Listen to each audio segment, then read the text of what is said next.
Hi, welcome back to our video series on the human growth and development psychologically. Today we're going to talk about the next stage, which is the animal stage. And that's what's represented by this picture of this wonderful horse running through the ocean. The animal has movement, psychological movement, compared to the earlier stages where we mentioned rocks and minerals, no movement, and the vegetable that can move in the wind, meaning appearance of movement, but still largely stuck in the dirt. The animal has psychological movement. It's a good thing.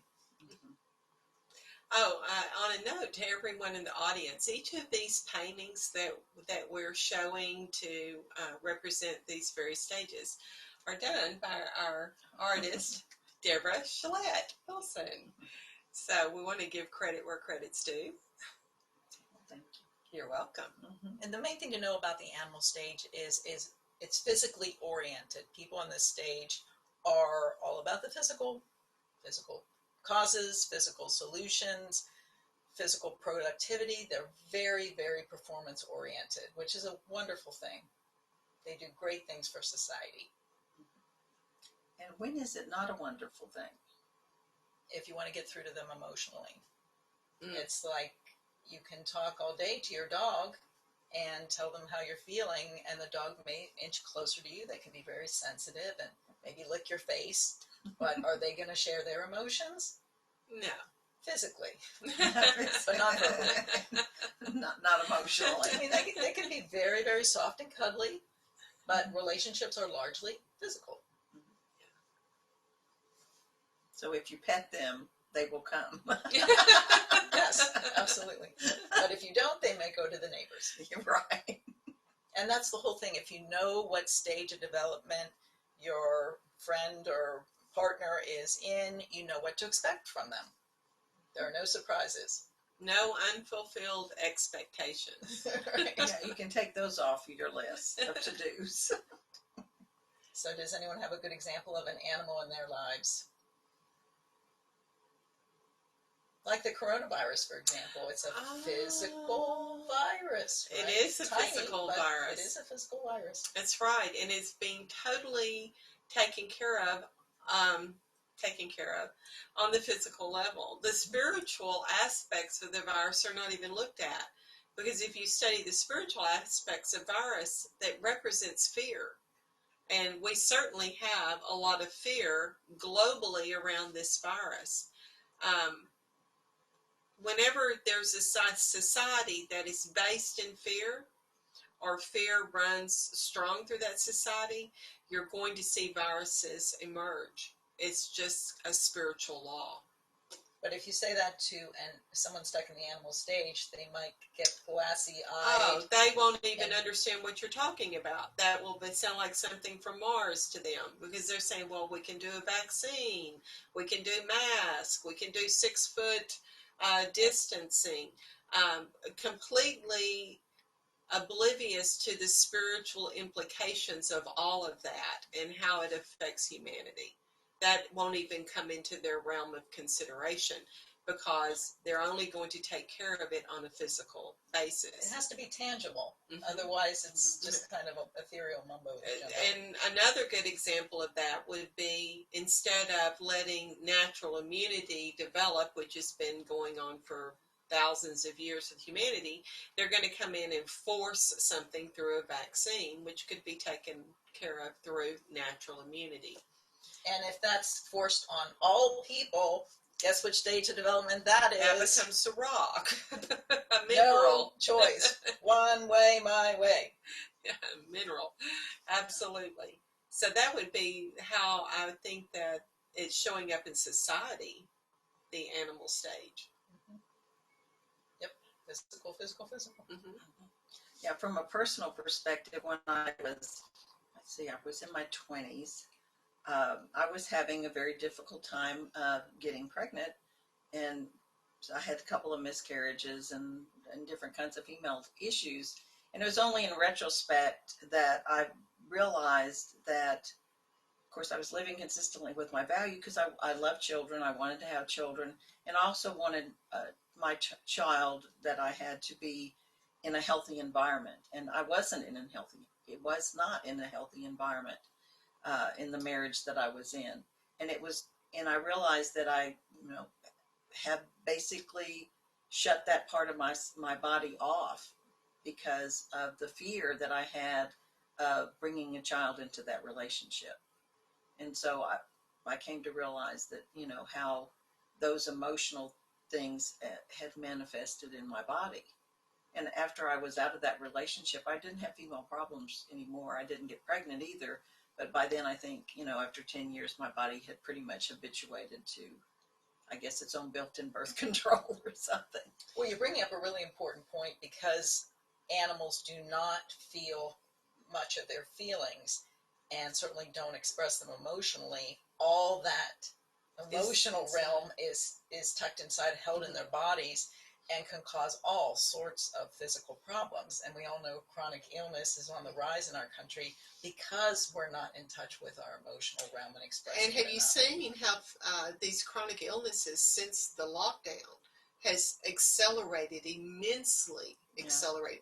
You know what I would like for those of you who are listening to this video, in the comments section, why don't you go into that comment section and write down or type in some of your experiences and how you see this showing up in your world, either personally or just in the world at large. We'd like to know. We'd like to see that.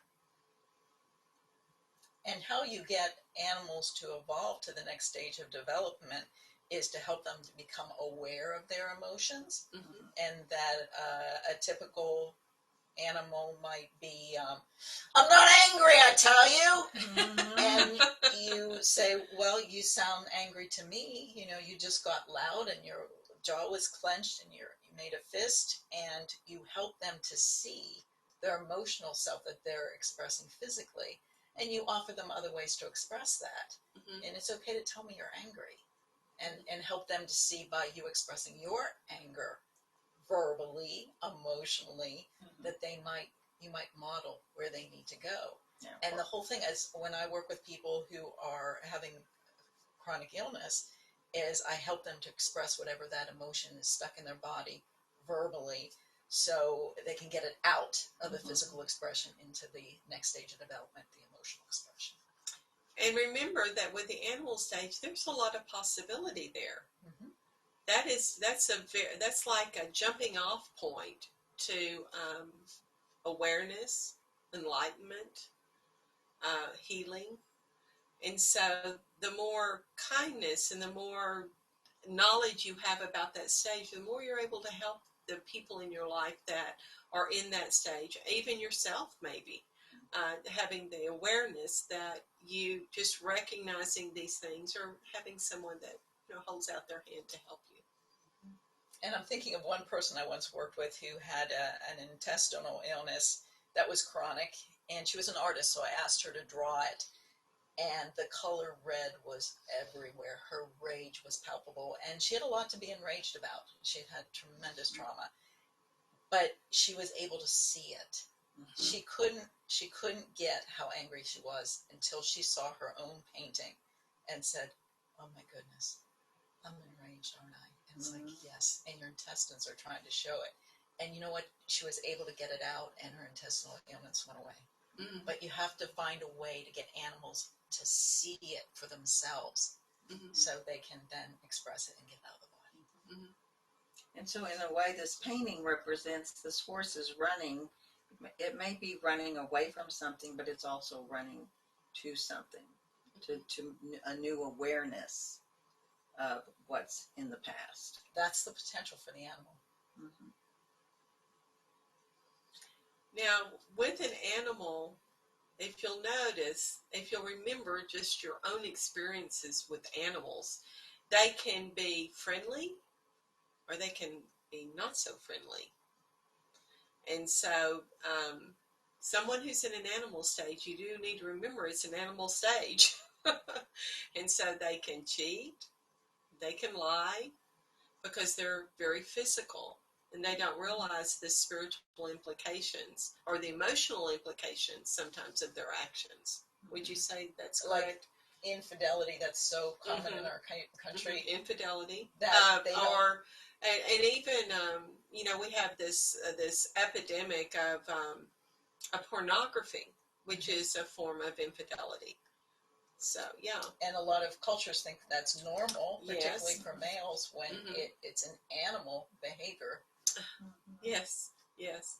Yeah, I'm thinking of something, well, like my cat. I have a cat that likes to be petted, but when she gets to a certain point, she'll scratch you. So you got to be careful and watch, because you can see in her body language what she's fixing to do. So you get your hand out of the way, Hmm. because she's not changing.